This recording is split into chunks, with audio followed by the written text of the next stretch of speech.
How to change ownership in Telegram. Hello everyone.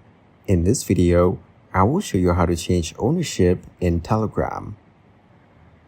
First, open the Telegram app and tap on the channel you want to transfer the ownership to. Once you're in the channel, tap the name and select the pencil icon in the top right corner. Next, go to Administrators and add Admins. Now choose the member to whom you wish to transfer the channel ownership in Telegram. Enable the Add New Admins toggle.